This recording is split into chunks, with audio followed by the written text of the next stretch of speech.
ಜೀವನ್ಮುಕ್ತ ವ್ಯಕ್ತಿಗಳು, ಮಹಾಪುರುಷರು ಸಾಕ್ಷಾತ್ಕಾರವಾದ ಮೇಲೆ ಈ ಜಗತ್ತಿನಲ್ಲಿ ಯಾವ ರೀತಿ ಜೀವನವನ್ನು ನಡೆಸ್ತಾರೋ ಅದು ನಿಜವಾದ ಅರ್ಥದಲ್ಲಿ ಆಧ್ಯಾತ್ಮಿಕ ಜೀವನ. ಅಂದರೆ ಮುಕ್ತ ಪುರುಷರ ಜೀವನವೇ ನಿಜವಾದಂತಹ ಆಧ್ಯಾತ್ಮಿಕ ಜೀವನ. ಶಂಕರಾಚಾರ್ಯರು ಸ್ಥಿತಪ್ರಜ್ಞ ಲಕ್ಷಣದ ಭಾಗದ ಮೇಲೆ, ಭಗವದ್ಗೀತೆಯ ಸ್ಥಿತಪ್ರಜ್ಞ ಲಕ್ಷಣದ ಭಾಗದ ಮೇಲೆ ವ್ಯಾಖ್ಯಾನ ಮಾಡುವಾಗ ಪ್ರಾರಂಭದಲ್ಲಿ ಒಂದು ಮಾತನ್ನು ಹೇಳ್ತಾರೆ. ಯಾವುದು ಮುಕ್ತ ಪುರುಷರಿಗೆ ಸಹಜವಾದಂತಹ ಲಕ್ಷಣವೋ ಅದು ಅಜ್ಞಾನಿಗಳಿಗೆ, ಅವಿದ್ಯಾವಂತರಿಗೆ, ಸಾಧಕರಿಗೆ ಸಾಧನೆ. ಒಂದು ದೃಷ್ಟಾಂತದಿಂದ ಇದನ್ನು ಸ್ಪಷ್ಟಪಡಿಸಬಹುದು. ಮುಕ್ತ ಪುರುಷನಲ್ಲಿ ಕೋಪ ಇಲ್ಲ. ಯಾತಕ್ಕೆ ಅವನಲ್ಲಿ ಕೋಪ ಇಲ್ಲ ಅಂತಂದರೆ, ತನಗಿಂತ ಬೇರೆಯಾದ ಎರಡನೆಯ ವ್ಯಕ್ತಿಯನ್ನು ನೋಡೋದೇ ಇಲ್ಲ ಅವನು. ದ್ವಿತೀಯಾದ್ವೈ ಭಯಂ ಭವತಿ.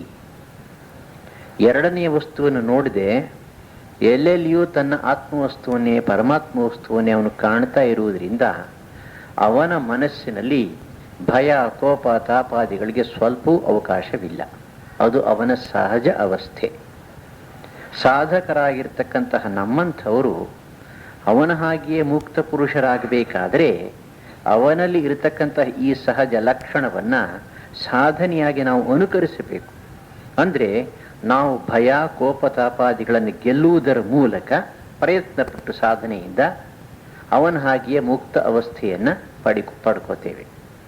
ಅಂದರೆ ಆಧ್ಯಾತ್ಮಿಕ ಜೀವನ ಆದರ್ಶ ದೃಷ್ಟಿಯಿಂದ ಹೇಳಿದಾಗ ಮುಕ್ತ ಪುರುಷನ ಜೀವನವಾದರೂ ಕೂಡ ಆ ಮುಕ್ತ ಪುರುಷನ ಲಕ್ಷಣಗಳನ್ನು ಅನುಕರಿಸುವುದರ ಮೂಲಕ ಸಾಧಕರಾಗಿರತಕ್ಕಂತಹ ನಾವು ಆಧ್ಯಾತ್ಮಿಕ ಜೀವನವನ್ನು ನಡೆಸಬಹುದು.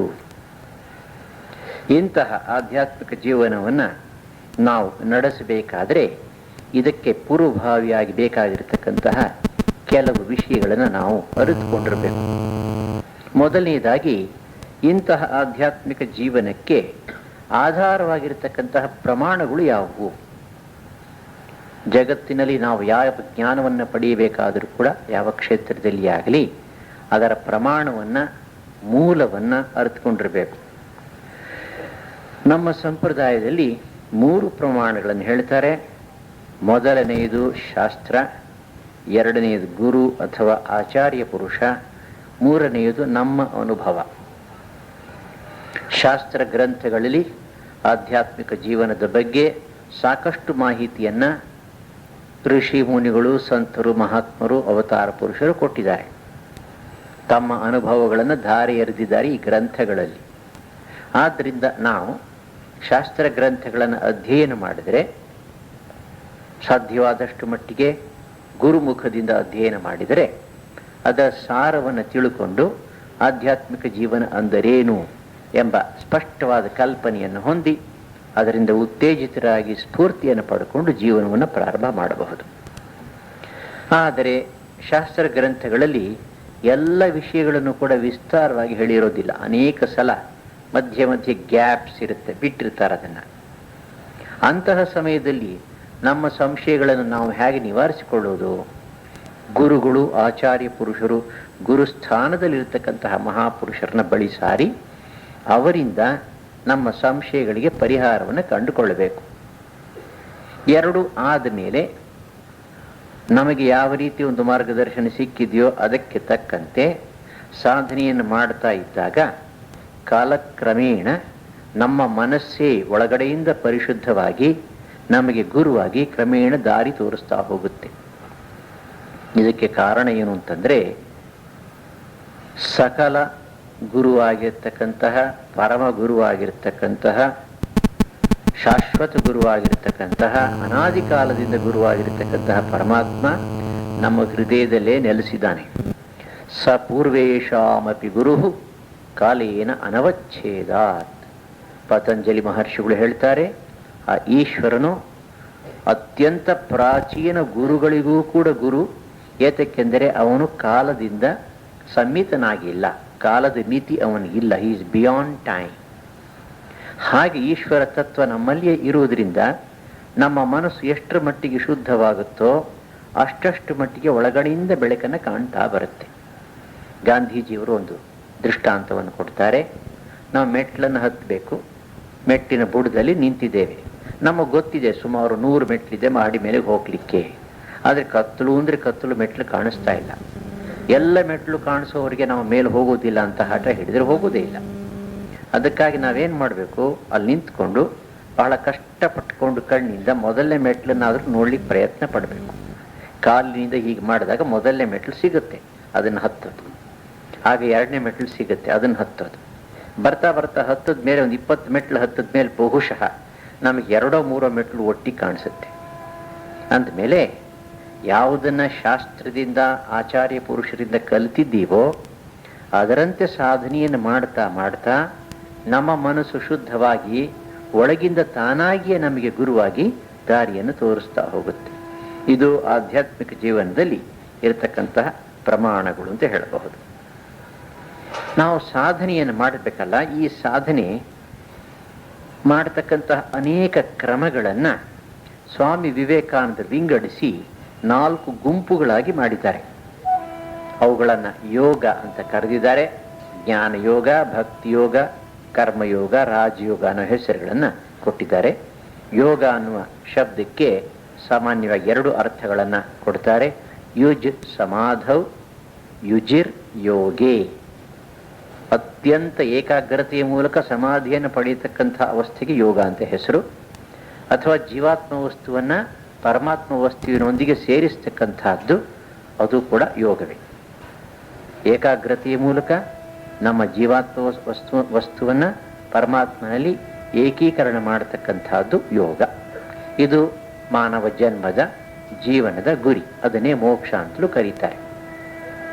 ಪ್ರಣವೋ ಧನು ಶರೋಹಿ ಆತ್ಮ ಬ್ರಹ್ಮ ತಲ್ಲಕ್ಷ್ಯ ಮುಚ್ಯತೆ ಅಪ್ರಮತ್ತೇನ ವೇದ್ಧವ್ಯಂ ಅಂತ ಮುಂಡಕೋಪನಿಷತ್ತು ಹೇಳುತ್ತೆ.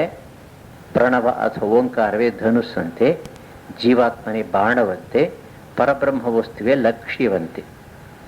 ನಾವು ಅದನ್ನು ಏಕಾಗ್ರ ಚಿತ್ತದಿಂದ ಈ ಪ್ರಣವ ಎಂಬತಕ್ಕಂಥ ಧ್ವನುವಿನ ಸಹಾಯದಿಂದ ಜೀವಾತ್ಮ ಎಂಬತಕ್ಕಂಥ ಬಾಣವನ್ನು ಬಿಟ್ಟರೆ ಬ್ರಹ್ಮದ ಒಳಗೆ ಹೋಗಿ ಸೇರಿಕೊಳ್ಳುತ್ತೆ ಅಂತ ಅದರ ಅರ್ಥ.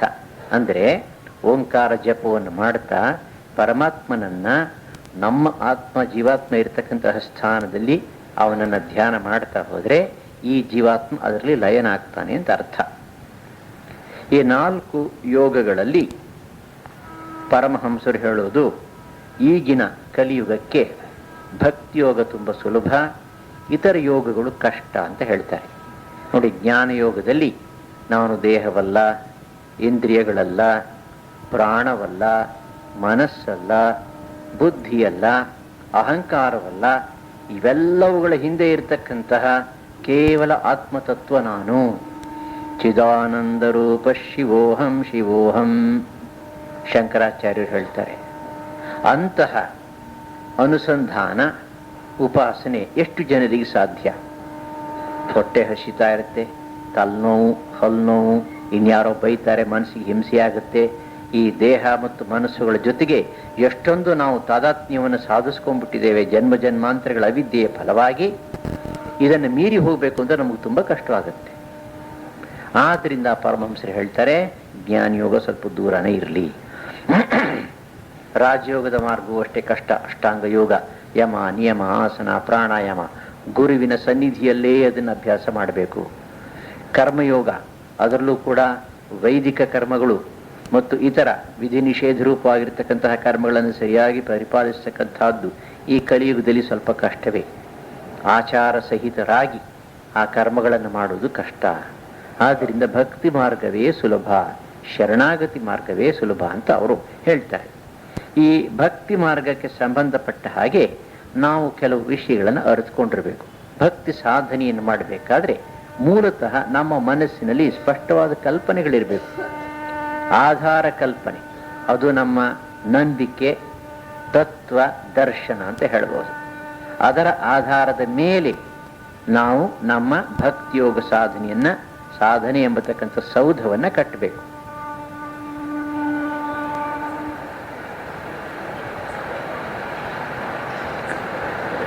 ಮೊದಲನೆಯದಾಗಿ ನಾವು ಯಾವ ಪರಮಾತ್ಮನನ್ನು ಕುರಿತು ಭಕ್ತಿ ಸಾಧನೆಯನ್ನು ಅಭ್ಯಾಸ ಮಾಡಬೇಕು ಅಂತ ಅಂದ್ಕೊಂಡಿದ್ದೀವೋ ಆತನ ಸ್ವರೂಪ ಎಂಥದ್ದು. ಶ್ರುತಿ ಸ್ಮೃತಿಗಳ ಪ್ರಕಾರ ಪರಬ್ರಹ್ಮ ವಸ್ತು ನಿರಾಕಾರ ನಿರ್ಗುಣವೂ ಹೌದು, ಸಾಕಾರ ಸಗುಣವೂ ಹೌದು. ಕೆಲವು ವೇದಾಂತ ಪಂಥಗಳಲ್ಲಿ, ವಿಶೇಷವಾಗಿ ಅದ್ವೈತ ವೇದಾಂತದಲ್ಲಿ ನಿರ್ಗುಣ ನಿರಾಕಾರ ಪರಬ್ರಹ್ಮವನ್ನು ಎತ್ತಿ ಹಿಡಿದಿದೆ, ಅದೇ ಮುಖ್ಯ. ಸಗುಣ ಸಾಕಾರ ಬ್ರಹ್ಮ ಅದಕ್ಕಿಂತ ಒಂದು ಮೆಟ್ಟಲು ಕಡಿಮೆ ಎಂಬತಕ್ಕಂಥ ಭಾವನೆಯಲ್ಲುಂಟು. ಪರಮಹಂಸರು ಈ ಮಾತನ್ನು ಒಪ್ಪುವುದಿಲ್ಲ. ಅವರು ಹೇಳ್ತಾರೆ, ಸಗುಣ ಸಾಕಾರ ಬ್ರಹ್ಮ, ನಿರ್ಗುಣ ನಿರಾಕಾರ ಬ್ರಹ್ಮ ಎರಡೂ ಒಂದೇ ರೀತಿಯ ಸತ್ಯ. ಅಷ್ಟೇ ಅಲ್ಲ, ಪರಬ್ರಹ್ಮವು ಪರಮಾತ್ಮ ವಸ್ತುವು ದೇವರು ಇವೆರಡನ್ನು ಮೀರಿದ್ದಾನೆ ಅಂತ ಹೇಳ್ತಾರೆ ಅವರು. ಈಗ ನೋಡಿ, ಆವಿ ಉಂಟು, ನೀರುಂಟು ಮತ್ತು ಐಸ್ ಮಂಜಿನಗಡ್ಡೆ ಉಂಟು. ನಾಮ ರೂಪ ಬೇರೆ, ಬಹುಶಃ ಉಪಯೋಗವೂ ಬೇರೆ, ವಸ್ತು ಮಾತ್ರ ಒಂದೇ.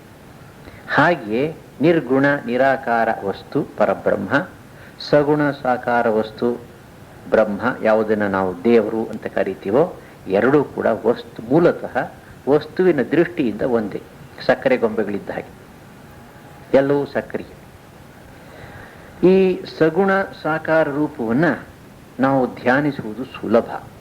ನಿರ್ಗುಣ ನಿರಾಕಾರ ರೂಪದ ಮೇಲೆ, ಪರಬ್ರಹ್ಮದ ಮೇಲೆ ಉಪಾಸನೆ ಮಾಡುವುದಕ್ಕಿಂತ ಸಗುಣ ಸಾಕಾರ ರೂಪದ ಉಪಾಸನೆ ನಮಗೆ ಹೆಚ್ಚು ಸುಲಭ, ನಮ್ಮ ಕಲ್ಪನೆಗೆ ಸಿಗ್ತಕ್ಕಂಥದ್ದು. ಸಗುಣ ಸಾಕಾರ ಉಪಾಸನೆಗಾಗಿ ನಮ್ಮ ಋಷಿಗಳು ಅನೇಕ ದೇವತೆಗಳನ್ನು ನಮಗೆ ಉಪಾಸನೆಗಾಗಿ ಕೊಟ್ಟಿದ್ದಾರೆ. ದಶಾವತಾರಗಳುಂಟು, ಬ್ರಹ್ಮ ವಿಷ್ಣು ಮಹೇಶ್ವರ ಉಂಟು, ಮತ್ತು ದೇವಿಯ ಅನೇಕ ಅಭಿವ್ಯಕ್ತಿಗಳುಂಟು, ಗಣಪತಿ, ಸ್ಕಂದ, ಹರಿಹರ ಪುತ್ರ ಇತ್ಯಾದಿ. ಈ ದೇವತೆಗಳು ಕಲ್ಪಿತರಾಗಿರ್ತಕ್ಕಂಥ ದೇವತೆಗಳೇ ಅನ್ನೋ ಪ್ರಶ್ನೆ ಕೆಲವು ಸಲ ಮನಸ್ಸಿಗೆ ಬರೋದುಂಟು. ಇವು ಕಲ್ಪಿತವಾಗಿರ್ತಕ್ಕಂತಹ ದೇವತೆಗಳಲ್ಲ. ಋಷಿ ಮುನಿಗಳು ಧ್ಯಾನದಲ್ಲಿ ತಲ್ಲೀನರಾಗಿದ್ದಾಗ ಹೇಗೆ ಅವರ ಮನಸ್ಸಿಗೆ ಶ್ರುತಿ, ವೇದದ ಮಂತ್ರಗಳು, ವೇದ ಸತ್ಯಗಳು ಗೋಚರವಾದವೋ, ಅದೇ ರೀತಿಯಲ್ಲಿ ಪರಮಾತ್ಮನು ಸಾಮಾನ್ಯ ಮಾನವರಿಗೆ ಹಿತವಾಗಲಿ ಅನ್ನುವ ದೃಷ್ಟಿಯಿಂದ ಅವರಿಗೆ ವಿವಿಧ ರೂಪಗಳಿಂದ ತಾನು ತೋರಿಕೊಂಡು ಅದಕ್ಕೆ ಸಂಬಂಧಪಟ್ಟಂತಹ ಮಂತ್ರಗಳನ್ನು, ಉಪಾಸನಾ ಮಾರ್ಗಗಳನ್ನು ಹೇಳಿಕೊಟ್ಟಿದ್ದಾನೆ. ಇದ್ಯಾವುದು ಕೂಡ ಇಮ್ಯಾಜಿನೇಷನ್ ಅಲ್ಲ. ಈಗ ನೋಡಿ, ಗಣಪತಿ ಎಂಬತಕ್ಕಂಥ ದೇವತೆಯನ್ನು ಸಾವಿರಾರು ವರ್ಷಗಳಿಂದ ಜನ ಉಪಾಸನೆ ಮಾಡ್ಕೊಂಡು ಬಂದಿದ್ದಾರೆ. ಅದರದೇ ಒಂದು ಸಂಪ್ರದಾಯ ಬೆಳ್ಕೊಂಡು ಬಂದಿದೆ. ಹಾಗೆಯೇ ದೇವಿಯ ಉಪಾಸನೆ ಉಂಟು, ರಾಮನ ಉಪಾಸನೆ ಉಂಟು, ವಿಷ್ಣುವಿನ ಉಪಾಸನೆ ಉಂಟು. ಈ ದೇವತೆಗಳು ಕಲ್ಪಿತ ದೇವತೆಗಳಲ್ಲ. ಋಷಿಗಳು ತಾವು ಸಾಕ್ಷಾತ್ಕಾರ ಮಾಡಿಕೊಂಡು ಆಯಾ ದೇವತೆಯ ರೂಪವನ್ನು ಧ್ಯಾನ ಶ್ಲೋಕಗಳಲ್ಲಿ ವಿವರಿಸಿದ್ದಾರೆ. ಅದರ ಮಂತ್ರವನ್ನು ಪರಮಾತ್ಮನಿಂದ ಪಡ್ಕೊಂಡು ಶಿಷ್ಯ ಪರಂಪರೆಗೆ ಅದನ್ನು ದಾನ ಮಾಡಿದ್ದಾರೆ ದೀಕ್ಷೆಯಲ್ಲಿ. ಈ ಅನೇಕ ದೇವತೆಗಳಲ್ಲಿ ನಾವು ಯಾವುದನ್ನು ಆರಿಸ್ಕೋಬೇಕು, ಇದು ಬಹಳ ಮುಖ್ಯವಾದಂಥ ಅಂಶ. ಇದನ್ನು ಇಷ್ಟ ದೇವತೆ ಅಂತ ಕರೀತಾರೆ. ದೇವತೆಗಳು ಅನೇಕವಿದ್ದರೂ ಕೂಡ ಯಾವ ರೂಪವನ್ನು, ಯಾವ ನಾಮವನ್ನು ನಮ್ಮ ಸಾಧನೆಗಾಗಿ, ಉಪಾಸನೆಗಾಗಿ ಆರಿಸ್ಕೋಬೇಕು, ಯಾವುದು ನಮಗೆ ಇಷ್ಟವೋ ಅದನ್ನು ಇಷ್ಟ ದೇವತೆ ಅಂತ ಕರೀತಾರೆ. ಮನೆಯ ದೇವರು ಇಷ್ಟ ದೇವತೆ ಆಗಬಹುದು, ಅಥವಾ ಮತ್ತೊಂದು ದೇವತೆಯ ರೂಪ, ಆಕಾರ ನಮ್ಮ ಮನಸ್ಸಿಗೆ ಬಹಳ ಆಕರ್ಷಕವಾಗಿ ಕಂಡು ಪದೇ ಪದೇ ಮನಸ್ಸಿಗೆ ಬರ್ತಾ ಇದ್ರೆ ಅದನ್ನು ನಾವು ಆರಿಸಿಕೊಳ್ಳಬಹುದು. ಇಂಥದ್ದು ಅಂತ ಗೊತ್ತಿಲ್ಲದೆ ಹೋದರೆ ಗುರುವಿನ ಸಹಾಯದಿಂದ ಅದನ್ನು ಪಡೆಯಬಹುದು. ಒಂದು ರೀತಿಯ ಉಪಾಸನೆಯಿಂದ ನಮ್ಮ ಇಷ್ಟ ದೇವತೆಯನ್ನು ಕಂಡ್ಕೋಬಹುದು ಅಂತ ಇಟ್ಕೊಳ್ಳಿ. ಈಗ ಇಷ್ಟ ದೇವತೆ ಯಾವುದು ಅಂತ ಗೊತ್ತಿಲ್ಲ, ಸಂಶಯ ಇರ್ಬೋದು ಮನಸ್ಸಿನಲ್ಲಿ. ಆಗ ಧ್ಯಾನಕ್ಕೆ ಕುಳಿತುಕೊಂಡು ನಮಗೆ ಗೊತ್ತಿರತಕ್ಕಂತಹ ಬೇರೆ ಬೇರೆ ದೇವತೆಗಳನ್ನೆಲ್ಲ ಮನಸ್ಸಿನಲ್ಲಿ ಸ್ವಲ್ಪ ಕಾಲ ಧ್ಯಾನ ಮಾಡ್ತಾ ಹೋದರೆ ಯಾವುದೋ ಒಂದು ದೇವತೆ ಮತ್ತೆ ಮತ್ತೆ ಮನಸ್ಸಿಗೆ ಹಿಂತಿರುಗಿ ಇತರ ದೇವತೆಗಳನ್ನು ತನ್ನಲ್ಲಿ ಕರಗಿಸಿಕೊಳ್ಳುತ್ತೆ. ಆಗ ಅದೇ ನಮ್ಮ ಇಷ್ಟ ದೇವತೆ, ಇದು ಸ್ಪಷ್ಟವಾಗುತ್ತೆ. ಈ ತರಹ ಮಾಡಲಿಕ್ಕೆ ಪ್ರಯತ್ನ ಪಟ್ಟಾಗಲೂ ಕೂಡ ಸಫಲವಾಗದೇ ಹೋದರೆ ಗುರುವಿಗೆ ಬಿಟ್ಬಿಡ್ಬೇಕು. ಗುರು ಏನು ಹೇಳ್ತಾರೋ ಅದರ ಪ್ರಕಾರ ಮಾಡ್ಕೊಂಡು ಹೋಗ್ಬೇಕು. ಪ್ರತಿಯೊಂದು ಸಾಧನಾ ಪಥದಲ್ಲಿಯೂ ಕೂಡ ಪ್ರಾರಂಭಿಕವಾಗಿರ್ತಕ್ಕಂತಹ ಕೆಲವು ಸಾಧನೆಗಳನ್ನು ಸೂಚಿಸಿದ್ದಾರೆ ನಮ್ಮವರು. ಸಾಧನ ಚತುಷ್ಟಯವನ್ನು ಅದ್ವೈತ ವೇದಾಂತದ ಮಾರ್ಗದಲ್ಲಿ ಸೂಚಿಸಿದ್ದಾರೆ. ಹಾಗೆ ಭಕ್ತಿ ಮಾರ್ಗದಲ್ಲೂ ಕೂಡ ಕೆಲವು ಸಾಧನೆಗಳನ್ನು ಸೂಚಿಸಿದ್ದಾರೆ. ವಿವೇಕ, ವಿಮೋಕ ಇತ್ಯಾದಿಗಳನ್ನು ರಾಮಾನುಜರು ಒಂದು ಕಡೆ ಹೇಳ್ತಾರೆ. ಆದರೆ ಅದರ ಬಗ್ಗೆ ನಾವು ಹೆಚ್ಚು ತಲೆ ಕೆಡಿಸ್ಕೋಬೇಕಾಗಿಲ್ಲ. ಸಾಮಾನ್ಯವಾಗಿ ನಮಗೆ ಗೊತ್ತಿರತಕ್ಕಂತಹ ಸಾಧನಾ ಪಥಗಳನ್ನು, ಸಾಧನೆಗಳನ್ನು ಅಭ್ಯಾಸ ಮಾಡ್ತಾ ಹೋದರೆ ನಾವು ಮುಂದೆ ಬರೆಯಬಹುದು ಈ ಆಧ್ಯಾತ್ಮಿಕ ದೃಷ್ಟಿಯಿಂದ. ಆದರೆ ಒಂದನ್ನು ಮಾತ್ರ ಇಲ್ಲಿ ನಾವು ಒಪ್ಪಬೇಕಾಗುತ್ತೆ. ಪರಮಹಂಸರು ಹೇಳುವ ಹಾಗೆ ಅಧ್ಯಾತ್ಮ ಜೀವನದಲ್ಲಿ, ಆಧ್ಯಾತ್ಮಿಕ ಸಾಧನೆಯಲ್ಲಿ ಗುರುವಿನ ಅವಶ್ಯಕತೆ ತುಂಬ ಉಂಟು. ಗುರುವಿನ ಸಹಾಯವಿಲ್ಲದೆ ಆಧ್ಯಾತ್ಮಿಕ ಜೀವನ ಸಾಧ್ಯವೇ ಇಲ್ಲ. ಪ್ರಾಪಂಚಿಕ ವಿದ್ಯೆಯನ್ನು ಕಲಿಯಬೇಕಾದರೂ ಕೂಡ ನಮಗೆ ಗುರುವಿನ ಅವಶ್ಯಕತೆ ಉಂಟು. ನಮಗೆ ಗೊತ್ತಿಲ್ಲದೆ ಇರತಕ್ಕಂತಹ ಒಂದು ಹೊಸ ಕ್ಷೇತ್ರದಲ್ಲಿ ಜ್ಞಾನವನ್ನು ಸಂಪಾದಿಸಬೇಕಾದರೆ ಅದನ್ನು ಅರಿತಿರ್ತಕ್ಕಂತಹ ಒಬ್ಬ ವ್ಯಕ್ತಿಯಿಂದ ನಾವು ಕಲಿಬೇಕು. ನಾವೇ ಸ್ವಂತವಾಗಿ ಕಲಿತೀವಿದ್ದು ಹೊರಟ್ರೆ ಅದು ಸಾಧ್ಯವೇ ಇಲ್ಲ. ಪರಮಹಂಸರು ಒಮ್ಮೆ ತಮಾಷೆಗೆ ಹೇಳ್ತಾ ಇದ್ರು, ನೋಡು, ಕಳ್ತನಕ್ಕೂ ಗುರು ಬೇಕಾಗ್ತಾನೆ. ಒಬ್ಬ ಗೊತ್ತಿಲ್ಲದೆ ಕಳ್ತನ ಮಾಡಿ ಸಿಕ್ಕಾಕೊಂಡ್ಬಿಟ್ಟ, ಬಹಳ ಚಾಕಚಕ್ಯತೆಯಿಂದ ಕಳ್ತನ ಮಾಡಬೇಕು, ಸಿಕ್ಕಾಕೋಬಾರ್ದು. ಅದಕ್ಕೆ ಎಕ್ಸ್ಪರ್ಟ್ ಥೀಫ್ ಅವನಿಗೆ ಟ್ರೈನಿಂಗ್ ಕೊಡಬೇಕು. ಅಂದರೆ ಇಂತಹ ಒಂದು ಕ್ಷೇತ್ರದಲ್ಲೇನೆ ಅತ್ಯಂತ ಹೀನವಾಗಿರ್ತಕ್ಕಂತಹ ಪಾಪಕರ್ಮದಲ್ಲಿಯೇ ಗುರು ಬೇಕು ಅಂತಂದ ಮೇಲೆ ಆಧ್ಯಾತ್ಮಿಕ ಜೀವನದಲ್ಲಿ ಗುರು ಬೇಡ ಅಂತಂದರೆ ಹಾಸ್ಯಾಸ್ಪದವಾಗುತ್ತದೆ. ಅವರೇ ಒಂದು ಕಥೆಯ ಮೂಲಕ ಇದನ್ನು ಸ್ಪಷ್ಟಪಡಿಸ್ತಾರೆ. ಇಬ್ಬರು ರೈತರು ಕಲ್ಕತ್ತಾ ನಗರವನ್ನು ನೋಡಬೇಕು ಅಂತ ಹಳ್ಳಿಯಿಂದ ಬಂದಿದ್ದಾರೆ. ಪಾಪ ಬಸ್ನಿಂದ ಇಳಿದ್ರು. ಇಳಿದ ಮೇಲೆ ಒಬ್ಬ ಮಹಾ ಅಹಂಕಾರಿ, ನಾನೇ ಬುದ್ಧಿವಂತ, ನನಗೆಲ್ಲ ಗೊತ್ತಿದೆ ಅಂತ ತನ್ನ ಮೂಟಿಯನ್ನು ಹೆಗಲ ಮೇಲೆ ಹಾಕ್ಕೊಂಡು ಹೊರಟ ಕಲ್ಕತ್ತಾ ನಗರ ನೋಡಲಿಕ್ಕೆ. ಇನ್ನೊಬ್ಬ ಬುದ್ಧಿವಂತ ನೇರವಾಗಿ ಧರ್ಮಶಾಲೆಗೆ ಹೋದ. ಅಲ್ಲೊಂದು ಕೋಣಿಯನ್ನು ತೆಗೆದುಕೊಂಡ, ಕೋಣಿಯಲ್ಲಿ ಸಾಮಾನನ್ನಿಟ್ಟ, ಊಟ ತಿಂಡಿ ಸ್ನಾನ ಎಲ್ಲ ಮುಗಿಸ್ಕೊಂಡ, ನಿದ್ದೆ ಮಾಡ್ದ.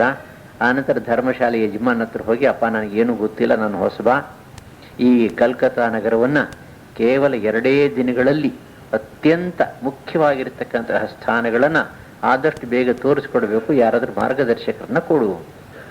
ಸರಿ, ಅವನೊಬ್ಬ ಎಕ್ಸ್ಪರ್ಟ್ ಗೈಡನ್ನು ಕೊಟ್ಟ. ಅವನ ಸಹಾಯದಿಂದ ಎಲ್ಲವನ್ನು ನೋಡ್ಕೊಂಡು ಬಂದ.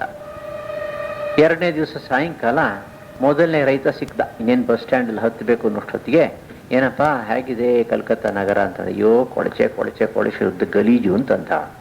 ಯಾಕೆಂದ್ರೆ ಅವನಿಗೆ ಎಲ್ಲಿಗೆ ಹೋಗ್ಬೇಕು ಅಂತ ಗೊತ್ತಿಲ್ಲದೆ ಯಾವುದೋ ಕೊಳಚೆ ಪ್ರದೇಶದಲ್ಲಿ ಸಿಕ್ಕಾಕೊಂಡು ಅಲ್ಲೇ ಸುತ್ತಾಡ್ತಿದ್ದ. ನೋಡಿ, ಒಂದು ಪ್ರಪಂಚದಲ್ಲಿಯೂ ಕೂಡ ಗೊತ್ತಿಲ್ಲದೆ ಇರತಕ್ಕಂಥ ಜಾಗವನ್ನು ನಾವು ನೋಡಬೇಕಾದರೆ ಮಾರ್ಗದರ್ಶಕ ಬೇಕು. ಅತ್ಯಂತ ಕಡಿಮೆ ಸಮಯದಲ್ಲಿ ಅತಿ ಮುಖ್ಯವಾಗಿರ್ತಕ್ಕಂಥ ಸ್ಥಳಗಳನ್ನು ನೋಡ್ಕೊಂಡು ಬರಬಹುದು. ಆಧ್ಯಾತ್ಮಿಕ ಜೀವನ ಅಂತಂದರೆ journey into the unknown land.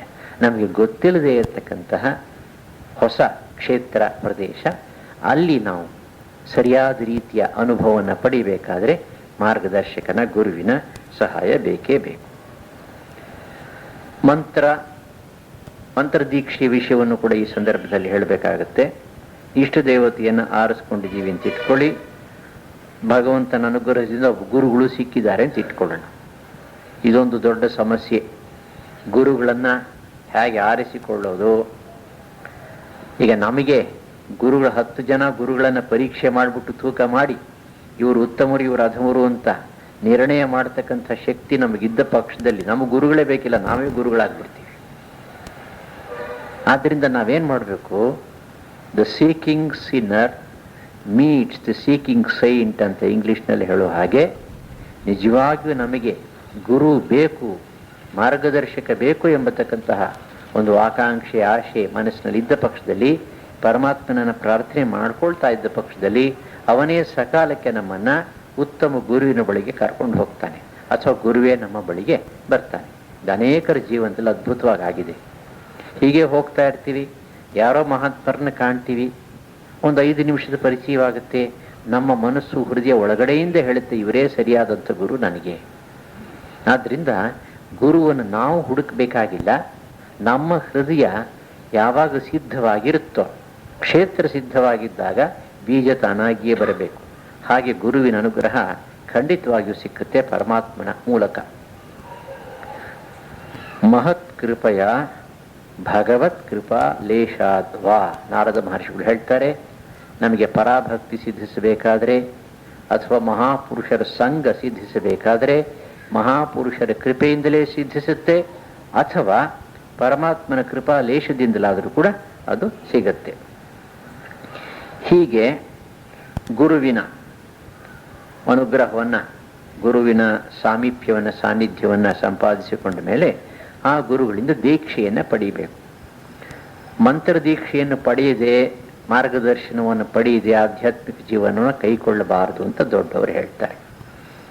ಉತ್ತಮ ಗುರುಗಳು ಸಿಕ್ಕವರಿಗೆ, ದೀಕ್ಷೆಯನ್ನು ಪಡ್ಕೊಂಡು ಕ್ರಮಬದ್ಧವಾಗಿ ಸಾಧನೆ ಮಾಡೋವರಿಗೆ ನಾವು ಏನೂ ಮಾಡದೆ ಸುಮ್ಮನೆ ಕೂತಿರಬೇಕು ಅಂತ ಅರ್ಥ ಅಲ್ಲ. ನಮಗೆ ಗೊತ್ತಿರ್ತಕ್ಕಂತಹ ಕೆಲವು ಸಾಮಾನ್ಯ ಆಧ್ಯಾತ್ಮಿಕ ನಿಯಮಗಳನ್ನು ಅನುಸರಿಸ್ತಾ ಪರಮಾತ್ಮನನ್ನು ನಾವು ಧ್ಯಾನಿಸ್ತಾ ಪ್ರಾರ್ಥನೆ ಮಾಡ್ಕೋತಾ ಇರಬೇಕು. ಕ್ರಮಬದ್ಧವಾಗಿ ಸಾಧನೆಯನ್ನು ಮಾಡತಕ್ಕಂಥದ್ದನ್ನು ಗುರುಗಳೇ ತಿಳಿಸಿಕೊಡ್ತಾರೆ. ಈ ಗುರುಗಳು ಕೊಡ್ತಕ್ಕಂತಹ ದೀಕ್ಷೆ ಅನೇಕ ವಿಧವಾಗಿ ಇರಬಹುದು. ಅದರಲ್ಲಿ ತುಂಬ ಸಾಧಾರಣವಾಗಿರ್ತಕ್ಕಂತಹ, ಸಾಮಾನ್ಯವಾಗಿರ್ತಕ್ಕಂತಹ ದೀಕ್ಷೆಗೆ ಶ್ರೋತ್ರ ದೀಕ್ಷೆ ಅಂತ ಹೇಳ್ತಾರೆ. ಅಂದರೆ ಕಿವಿಯಲ್ಲಿ ಅವರ ಮಂತ್ರವನ್ನು ಉಚ್ಚರಿಸ್ತಾರೆ, ನಾವು ಕೇಳಿ ಅದನ್ನು ಅಭ್ಯಾಸ ಮಾಡ್ತೇವೆ. ಇಂತಹ ಗುರುಗಳು ಏನು ಮಾಡ್ತಾರೆ, ಮುಂಚೆ ತಾವು ಸ್ನಾನಾದಿಗಳನ್ನು ಮುಗಿಸ್ಕೊಂಡು ಉಪವಾಸವನ್ನು ಮಾಡಿ, ಇಷ್ಟದೇವತೆಯ ಪೂಜೆಯನ್ನು ಮಾಡಿ, ಗುರುವಿನ ಪೂಜೆಯನ್ನು ಮಾಡಿ ಮನಸ್ಸನ್ನು, ದೇಹವನ್ನು ಸಿದ್ಧ ಮಾಡ್ಕೋತಾರೆ ದೀಕ್ಷೆ ಕೊಡಲಿಕ್ಕೆ. ಶಿಷ್ಯನೂ ಹಾಗೆಯೇ ಮಾಡಬೇಕು. ಇದಾದ ಮೇಲೆ ಶಿಷ್ಯನಿಗೆ ಕೆಲವು ಪ್ರಿಲಿಮಿನರಿ ಇನ್ಸ್ಟ್ರಕ್ಷನ್ಸ್, ಸಾಮಾನ್ಯ ನಿಯಮಗಳನ್ನು, ಯಾವ ರೀತಿ ಆಧ್ಯಾತ್ಮಿಕ ಜೀವನದಲ್ಲಿ ಇವುಗಳನ್ನು ಅನುಸರಿಸಬೇಕು ಅನ್ನೋದನ್ನು ಹೇಳಿಕೊಡ್ತಾರೆ. ಇದೆಲ್ಲ ಆದಮೇಲೆ ಕೊನೆಯಲ್ಲಿ ಮಂತ್ರವನ್ನು ಕೊಡ್ತಾರೆ. ಆ ಮಂತ್ರವನ್ನು ಕಿವಿಯಲ್ಲಿ ಉಚ್ಚಾರ ಮಾಡ್ತಾರೆ, ಇವನು ಕೇಳ್ತಾನೆ. ಅದರಿಂದ ಶ್ರೋತ್ರ ದೀಕ್ಷೆ ಅಂತ ಹೆಸರು. ಶಿಷ್ಯ ಆ ಮಂತ್ರವನ್ನು ಕಿವಿಯಲ್ಲಿ ಕೇಳಿದ ಮೇಲೆ ತಾನೊಮ್ಮೆ ಉಚ್ಚಾರಣೆ ಮಾಡಿ, ಆನಂತರ ಗುರು ಹೇಳಿಕೊಟ್ಟಿರ್ತಕ್ಕಂತಹ ಕ್ರಮದಲ್ಲಿ ಧ್ಯಾನ, ಉಪಾಸನೆಯನ್ನು ಅಭ್ಯಾಸ ಮಾಡ್ತಾ ಹೋಗಬೇಕು. ಇದು ಶ್ರೋತ್ರ ದೀಕ್ಷೆಯ ಕ್ರಮ. ಈ ದೀಕ್ಷೆಯಲ್ಲಿ ಕೊಡ್ತಕ್ಕಂತಹ ಮಂತ್ರವನ್ನು ಸ್ವಲ್ಪ ವಿವೇಚನೆ ಮಾಡಿ ನೋಡಬಹುದು. ಮಂತ್ರ ಅನ್ನುವ ಶಬ್ದವನ್ನು ನಿರ್ವಚನ ಮಾಡ್ತಾರೆ ಗುರು ಹಿರಿಯರು. ಮನನಾಥ್ ತ್ರಾಣನಾಚೈವ ಮಂತ್ರನ್ ಇತಿ ಅಭಿಧೀಯತೆ. ಯಾವ ಒಂದು ಹೆಸರನ್ನು, ಅಕ್ಷರವನ್ನು ಅಥವಾ ಅಕ್ಷರ ಪುಂಜವನ್ನು, ವಾಕ್ಯವನ್ನು ನಾವು ಮನನ ಮಾಡುವುದರಿಂದ ಅದು ನಮ್ಮನ್ನು ಕಾಪಾಡುತ್ತೋ ಅದು ಮಂತ್ರ. ತ್ರ ಅಂದರೆ ಕಾಪಾಡುವುದು, ಮನ್ ಅಂದರೆ ಮನನ ಮಾಡುವುದು. ನಾವು ಅದನ್ನು ಮನನ ಮಾಡ್ತೇವೆ, ಅದು ನಮ್ಮನ್ನು ಕಾಪಾಡುತ್ತೆ ಸಂಸಾರ ಭಯದಿಂದ. ಆದ್ದರಿಂದ ಅದಕ್ಕೆ ಮಂತ್ರ ಅಂತ ಹೆಸರು. ಬಂಗಾಳಿ ಭಾಷೆಯಲ್ಲಿ ಒಂದು ಸಣ್ಣ ಕಥೆ ಉಂಟು. ಗುರು ಮಂತ್ರ ದೀಕ್ಷೆ ಕೊಡ್ತಾ ಇದ್ದಾನೆ. ಶಿಷ್ಯ ಬಹಳ ಶ್ರದ್ಧೆಯಿಂದ ಬಂದು ಅವನ ಬಳಿ ಕೂತಿದ್ದಾನೆ. ಮಂತ್ರವನ್ನು ಕೊಟ್ಟಾಯಿತು.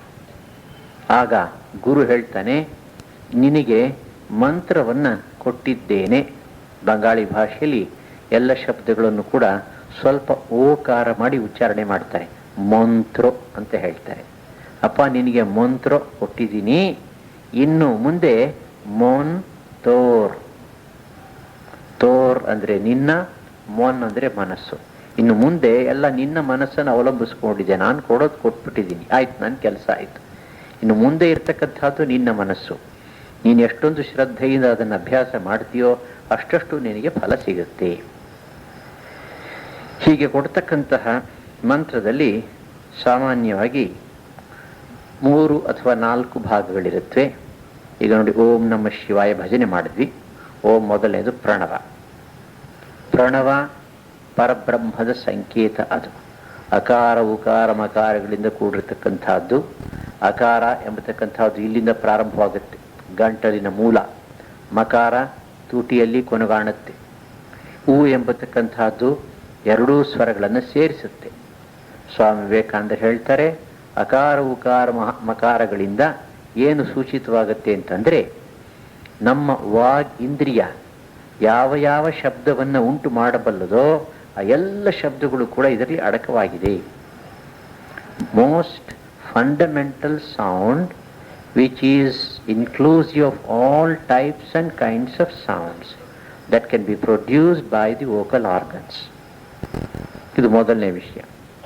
ಎರಡನೇ ವಿಷಯ, ಪರಬ್ರಹ್ಮ ಅಥವಾ ಚತುರ್ಮುಖ ಬ್ರಹ್ಮ ಜಗತ್ತನ್ನು ಸೃಷ್ಟಿ ಮಾಡಬೇಕಾದ್ರೆ ಮುಂಚೆ ಶಬ್ದವನ್ನು, ನಾಮವನ್ನು ಹೇಳಿ ಅನಂತರ ವಸ್ತುವನ್ನು ರೂಪವನ್ನು ನಿರ್ಮಾಣ ಮಾಡ್ತಾನಂತೆ. ಗೌಹು ಅಂತ ಹೇಳ್ತಾನೆ, ಹಸುವನ್ನು ಮಾಡ್ತಾನೆ. ಇಂದ್ರಹ ಅಂತ ಹೇಳ್ತಾನೆ, ಇಂದ್ರನನ್ನು ಸೃಷ್ಟಿ ಮಾಡ್ತಾನೆ.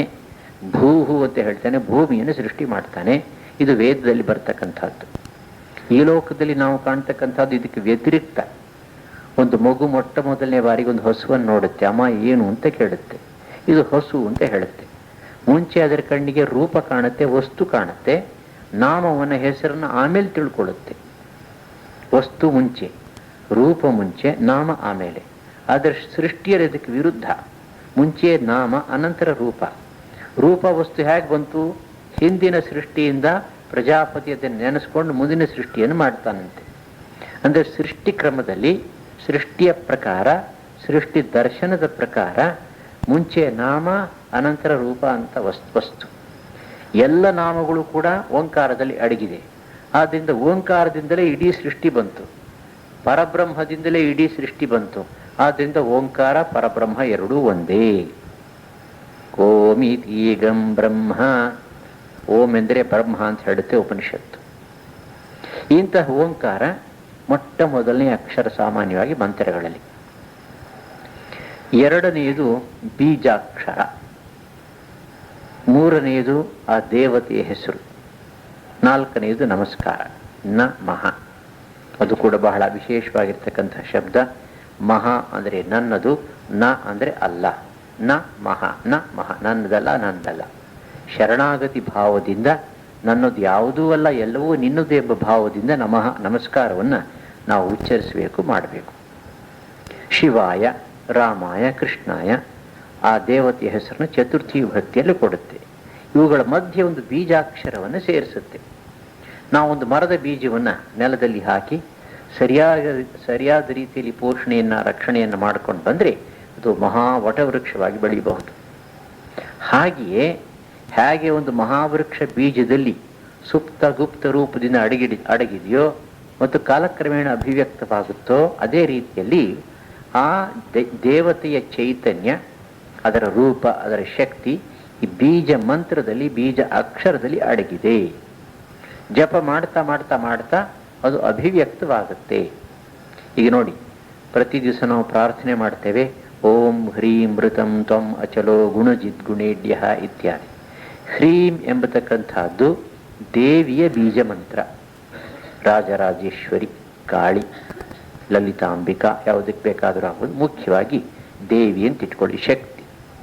ಹಾಗೆ ಗಮ್ ಅಂತ ಒಂದು ಬೀಜಾಕ್ಷರವನ್ನು ಗಣಪತಿಗೆ ಉಪಯೋಗಿಸ್ತಾರೆ.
ಅಥವಾ ಶ್ರೀಂ ಅಂತ ಹೇಳಿ ಲಕ್ಷ್ಮಿಗೆ ಉಪಯೋಗಿಸ್ತಾರೆ.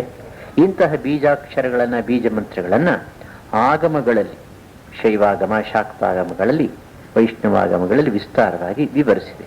ಇಂತಿಂತಹ ದೇವತೆಗೆ ಇಂತಿಂತಹ ಬೀಜ ಮಂತ್ರವೇ ಇರಬೇಕು ಅಂತ ನಿಶ್ಚಯ ಮಾಡಿದೆ. ಆ ಬೀಜ ಮಂತ್ರವನ್ನ ಗುರು ತನ್ನ ಗುರುವಿನಿಂದ ಸಂಪ್ರದಾಯದಲ್ಲಿ ಪಡ್ಕೊಂಡಿರ್ತಾನೆ, ಅದನ್ನು ಶಿಷ್ಯನಿಗೆ ಹೇಳಿಕೊಡ್ತಾನೆ. ಇದು ಬಹಳ ಮುಖ್ಯವಾಗಿರ್ತಕ್ಕಂಥದ್ದು ಬೀಜಾಕ್ಷರ. ಇದರ ಜಪದಿಂದ ಕಾಲಕ್ರಮೇಣ ಆ ದೇವತೆ ಅಭಿವ್ಯಕ್ತಿ ಉಂಟಾಗುತ್ತೆ. ಈ ಸಂದರ್ಭದಲ್ಲಿ ಅನೇಕ ವರ್ಷಗಳ ಹಿಂದೆ, ಬಹುಶಃ 1977-78 ಅಂತ ಕಾಣುತ್ತೆ, ಇಂಡಿಯನ್ ಎಕ್ಸ್ಪ್ರೆಸ್ ಪೇಪರ್ನ ಈ ಭಾನುವಾರದ ಮ್ಯಾಗಝೈನ್ ಸೆಕ್ಷನ್ನಲ್ಲಿ ಒಂದು ಲೇಖನ ಬಂದಿತ್ತು. ಅದರ ಉಲ್ಲೇಖನ ಮಾಡೋಣ. ಒಬ್ಬ ಪಿಟೀಲು ವಿದ್ವಾಂಸರು ಬೆಂಗಳೂರಿನಲ್ಲಿ ಸರಸ್ವತಿ ರಾಗವನ್ನು ಅಭ್ಯಾಸ ಮಾಡ್ತಾ ಇದ್ರು. ಮೈಕ್ರೋಫೋನಿನ ಮುಂದೆ ನುಡಿಸೋದು, ಲೌಡ್ ಸ್ಪೀಕರ್ ಬಾಕ್ಸಿನ ಮುಂದೆ ಒಂದು ಅಲ್ಯೂಮಿನಿಯಂ ಶೀಟ್ ಇಟ್ಬಿಟ್ಟು ಅದರ ಮೇಲೆ ಈ ಮರದ ಹುಡಿ ಸಾಡಸ್ಟ್ ಹಾಕೋದು. ಸಾಡಸ್ಟ್ ಬಹಳ ಲೈಟ್ ಸಬ್ಸ್ಟೆನ್ಸ್, ಬಹಳ ಹಗುರವಾಗಿರ್ತಕ್ಕಂಥದ್ದು.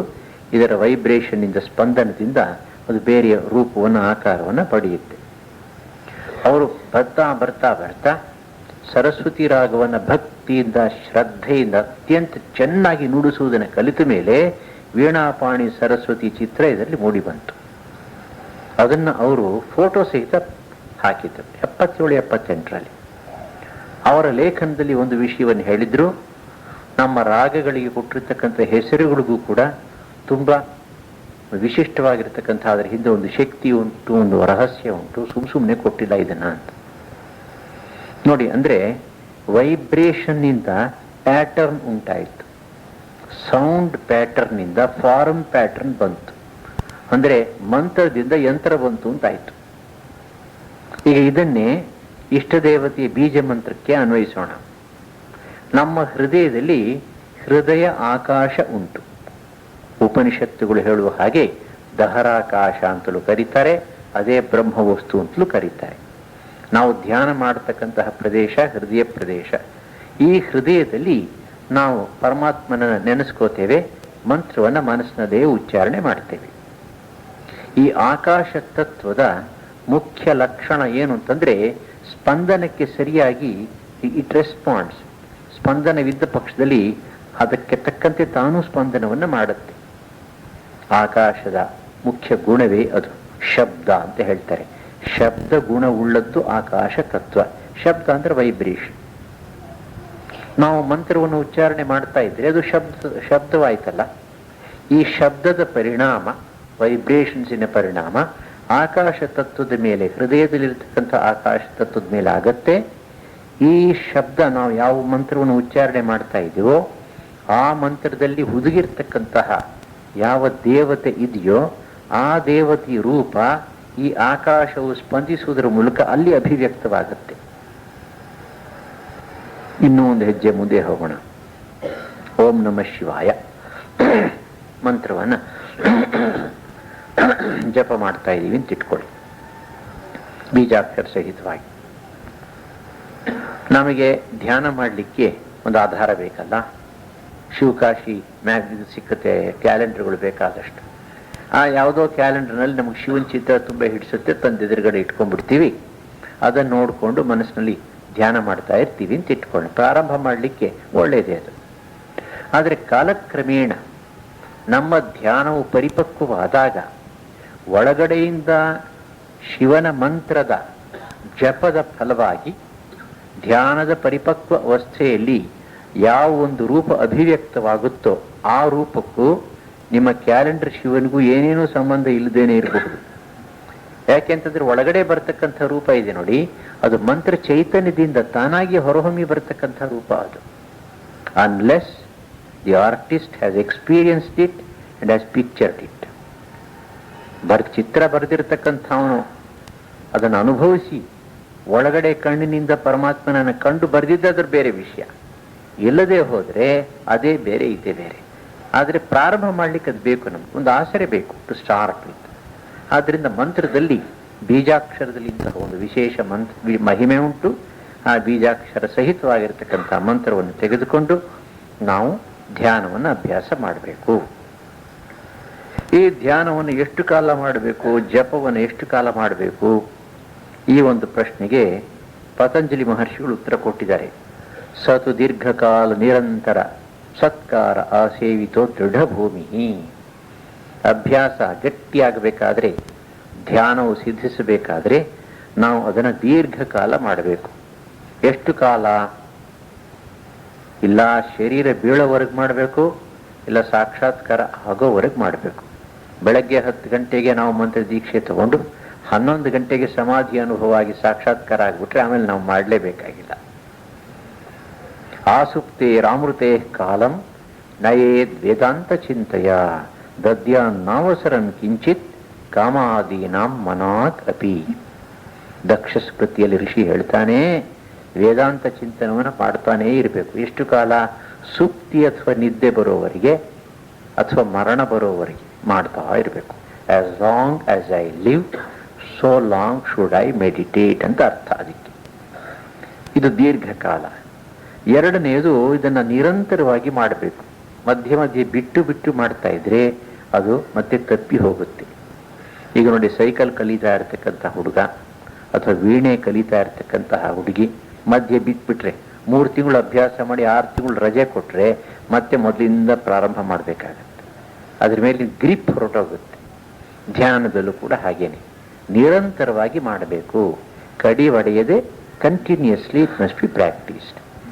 3ನೇ ಅಂಶ ಹೇಳ್ತಾನೆ ಪತಂಜಲಿ, ಇದನ್ನು ಸತ್ಕಾರ ಪೂರ್ಣವಾಗಿ ಮಾಡಬೇಕು.